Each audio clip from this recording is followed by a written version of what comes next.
돈 안 들이고 평생 즐길 수 있는 시니어 취미생활 1위는 바로 이것입니다. 50대부터 80대까지. 당신의 노후는 안전한가? 불로장생은 인류의 오랜 소망이었다. 인간은 부유하거나 가난하거나 권력이 있거나 없거나 모두 오래 살길 바란다. 현대는 장수의 측면에서 본다면 더없이 좋은 환경이다. 의료기술은 비약적으로 발달하였고 물질적으로도 그 어느 때보다 풍요롭다. 우리나라의 경우 평균 수명이 79.1세에 이른다. 평균이 이렇다는 것이다. 생각보다 많은 사람들이 90세, 100세까지 산다. 인류 역사상 처음으로 오래 사는 위험이라는 새로운 리스크에 직면한 것이다. 오래 살게는 됐지만 치매와 중풍, 암 등의 질병으로 삶의 질이 떨어지고 황혼 이혼 또는 배우자의 사망으로 외롭게 지내는 노인이 증가하고 있다. 빠르게 변하는 현대 사회에 적응하지 못한 노인들이 사회적 약자로 전락하고 있는 것이다. 경제적인 문제도 만만치 않다. 미처 노후를 준비하지 못한 채 은퇴한 사람들 한창 노후를 준비해야 하지만 여러 이유사 교육비, 집값 등로 준비하지 못하는 중년층, 그 어느 세대보다 오래 살겠지만 아직도 비정규직으로 남아있는 청년층까지 어느 세대 하나 돈에서 자유롭지 못하다. 국민연금이 있으니까 굶어 죽지는 않겠지, 자식들이 나 몰라라 하지는 않겠지, 몇 년 지나 생활이 안정되면 시작해야지 등 노후 준비를 미루는 핑계는 끝도 없이 많다. 그러나 이런 핑계는 은퇴 준비를 늦춰 부담만 가중시킨다. 노후 준비는 누가 대신 해줄 수 있는 것이 아니기 때문이다. 소중한 내 인생을 책임질 사람은 나뿐이다. 국민연금조차 실제 필요한 노후 생활비의 50% 정도밖에 보장하지 못한다. 국가가 개인의 노후를 책임질 수 있는 상황도 아니다. 이제 자신의 노후는 자신이 알아서 준비해야 한다. 미래의 셋 은퇴 설계 총선은 이런 시대적 흐름에 맞게 무엇을, 어떻게, 얼마나 준비해야 하는지 단계별로 알려준다. 이번에 나온 한 권 불황에도 끄떡없는 노후 설계은 재무적 내용을, 두 권 돈 안 드는 노후 준비 7원칙은 비재무적 내용을 담고 있다. 세 권 30대와 60대가 함께 생각하는 정년 후의 80시간 과제은 은퇴 전반에 대한 내용을 담을 예정이다. 당신은 이제 100살까지 산다. 은퇴 후에도 살아있을 50년을 대비하라. 노후 자금으로 얼마나 필요할까? 여러 금융회사에서 발표한 자료를 보면 3억 원에서 11억 원까지 다양한 금액을 제시하고 있다. 최소 몇 억은 있어야 한다는 결론이다. 과연 보통 사람들이 노후 자금으로 몇 억씩 모으는 게 가능할까? 아니, 노후 자금으로 몇 억씩 필요할까? 저자는 노후 자금으로 몇 억은 있어야 한다며 공포심을 조장하는 것은 금융회사 등의 상술이라고 혹평한다. 노후 관련 금융상품을 판매하기 위해 상류층을 대상으로 한 마케팅 자료를 무분별하게 일반화했다는 것이다. 실제 노후 자금으로 몇 억씩 들지는 않으며 노후는 산책이나 하면서 시간을 죽이는 시기가 아니라고 잘라 말한다. 또한 은퇴 후 10년 정도 살다 삶을 마감하던 때에는 쉬면서 보낼 수도 있었겠지만 은퇴하고도 2040년을 더 살게 된 지금은 여가 생활만으로는 행복한 노후를 보낼 수 없다. 현재 노후를 보내고 있는 선배들은 취미 생활로 시간을 보내는 것은 한계가 있다고 말한다. 아무리 등산을 가고 여행을 다녀도 시간이 남아도니 마음의 공허함이 채워지지 않는다는 것이다. 이것저것 해봐도 시간이 남으니 무료해지다 못해 무력해진다. 은퇴 후 갑자기 늙어버리는 이유다.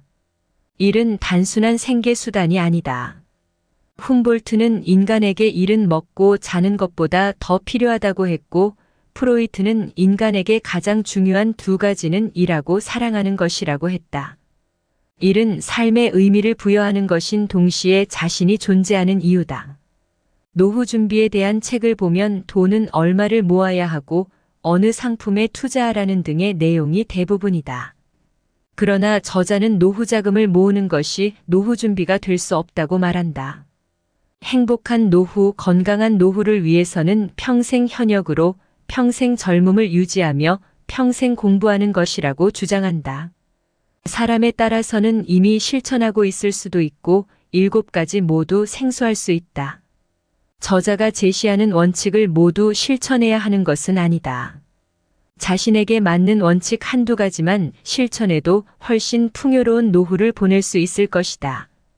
이런 칙 평생 현역 불가능한 10억 만들기에 절망할 것이 아니라 평생 일을 하라는 것이다. 젊어서 돈을 벌기 위해 일했다면 은퇴 후에는 자신이 좋아하는 일, 행복해지는 일을 하면서 평생 현역으로 살라는 것이다. 이 원칙 평생 경제 젊어서 번 돈을 노후에 쓰면서 산다는 것은 환상이다. 젊을 때 노후에 필요한 돈을 다 버는 것이 불가능하기 때문이다.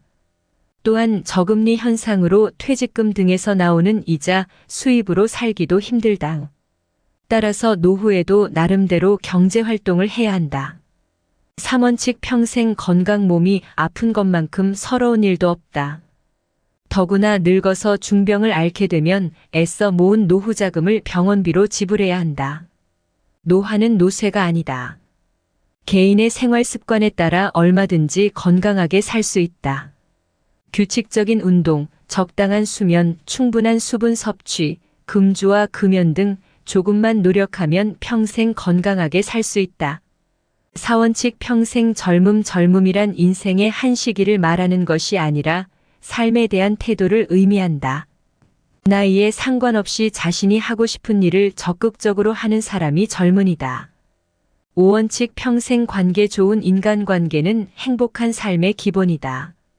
정기적으로 만날 수 있는 친한 사람이 최소 6명이고 일상사의 불편에서 벗어날 수 있다면 노후가 행복하다고 한다. 6원칙 평생 공부 이미 7년마다 지식의 양이 2배로 증가하고 있으며 이 속도는 점점 빨라져 2030년이면 72일마다 지식의 양이 2배로 증가하게 된다고 한다. 학교에서 배운 지식으로 평생을 살 수 없다는 말이다. 나이를 먹어도 학습 능력은 떨어지지 않는다. 자신이 맡은 업무는 물론이고 다양한 분야에 관심을 두고 끊임없이 학습하라. 7원칙 평생 마음 개발 현대인은 불확실성, 변화하는 환경, 빠른 속도감, 과도한 경쟁 등으로 인해 이전에 비해 더 많은 스트레스를 받는다. 직장뿐만 아니라 삶의 모든 분야에서 더 많은 스트레스가 발생하고 있다. 따라서 신체적인 건강뿐만 아니라 마음 역시 건강하게 갈고 닦아야 한다. 저출산 초고령 시대를 맞이하여 우리 노년의 길고 긴 앞날 노후를 어떻게 보낼 것인가? 한 번쯤은 생각해 볼 필요가 있다. 흔히 노후 준비라고 하면 경제적인 준비만을 떠올리기 쉽지만 이는 일부에 해당하는 이야기이다. 노후에 행복한 삶을 보내기 위해서는 경제적인 자산뿐만 아니라 일을 하면서 일부 취미 관계 봉사 등 다양한 영역에서 대비를 해야 한다. 우리는 삶의 모든 면에서 균형을 맞추는 것이 매우 중요하다. 가령 돈은 많은데 가족 관계는 완전히 무너져 매일 다투고 가족끼리 서로 등을 진다던가.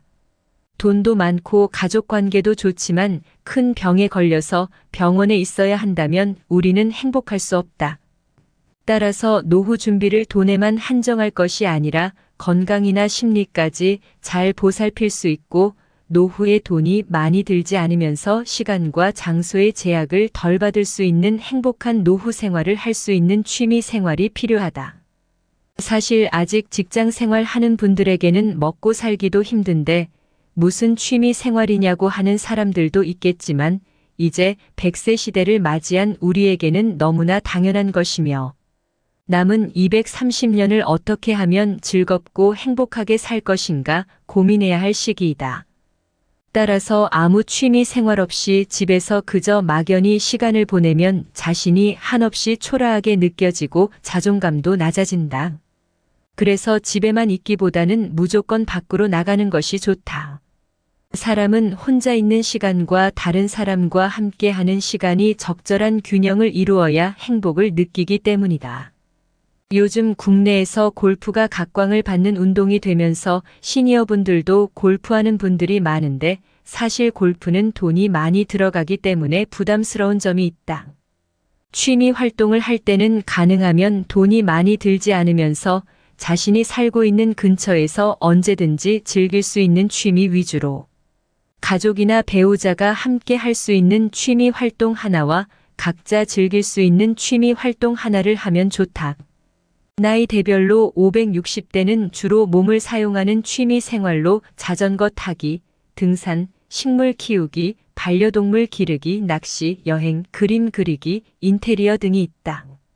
780대에는 정적이며 두뇌 사용이나 마음의 안정을 갖는 서예, 시쓰기, 바둑, 종이접기가 있다. 특히 요즘 전 세대의 각광을 받는 취미 생활에는 스포츠 당구가 있다. 당구는 신체 근력 운동은 물론 두뇌를 사용하기 때문에 치매 예방에 좋고 동료들 간의 친목을 도모할 수 있어 최근에 가장 인기를 모으고 있다. 그렇다면 우리나라 시니어들이 실제로 가장 좋아하는 취미 생활은 무엇일까? 한국갤럽이 한국인을 대상으로 20년 동안 추적 조사한 결과 한국인이 가장 좋아하는 취미 생활은 등산인 것으로 밝혀졌다. 특히 40대 이상부터 남녀 공동 1위로 한국의 중장년층의 대표적인 취미 생활로 등산이 자리를 잡았음을 확인할 수 있다. 이를 입증하듯이 국내 아웃도어 국내 총매출 규모가 7조 원으로 세계 시장에서 2위를 차지할 정도로 커졌다.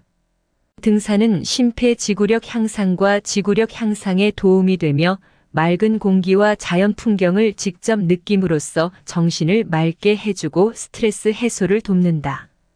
따라서 장수하는 사람들은 나이가 들어서도 자신의 취미 생활을 즐기는 경우가 많다. 다양한 취미 생활을 즐기면서 인생을 건강하고 활력적으로 살수록 더 오래 건강하게 살 수 있기 때문이다. 반대로 스스로 해야 할 일을 찾지 못하거나 할 수 있는 일이 없다고 느낄 때 우울증에 걸릴 수 있고 몸의 노화에 영향을 미칠 수 있다. 이를 극복하기 위해서라도 하고 싶은 취미나 일을 하는 것이 장수 비결이라 할 수 있다. 우리는 취미 생활이라고 하면 텔레비전 시청이나 책을 읽는 정적의 활동을 생각하는 경우가 많다. 물론 그런 활동들도 좋지만 나이가 들수록 가만히 앉아 있는 것은 인체에 도움이 되지 않는다. 전문가들은 신체 활동을 늘려서 일상에서의 움직임을 늘린 것이 매우 중요하다고 말하고 있다. 취미 활동을 이제까지 한 번도 생각해 본 적이 없다면 지금부터라도 내가 좋아하는 것이 무엇인지, 내가 평소에 배워보고 싶었던 것이 있는지 잘 생각해 보는 것이 좋다. 우리나라는 정부 및 지방자치단체 문화 관련 기관, 마트 등의 문화센터 복지 제도가 아주 잘 되어 있다. 이 문화센터를 잘 이용하면 노래, 요리, 악기, 스포츠 등을 소액으로 취미 생활을 배울 수 있다. 또한 도서관에도 다양한 문화 프로그램이 많이 있으니 이런 강좌를 들어보면 도움이 많이 될 것이다. 특히 내가 배울 수도 있는 문화 관련 기관의 재능 기부 등을 통해 내가 잘할 수 있는 것을 누군가에게 가르쳐 줄 수도 있다. 이렇게 우리 주변에 있는 기관들을 잘 활용하면 우리 노년의 행복한 삶의 만족도도 높여주고 부부 가족 간의 사이도 더 좋게 해주면서 장수할 수 있는 최고의 취미 생활이 될 수 있다.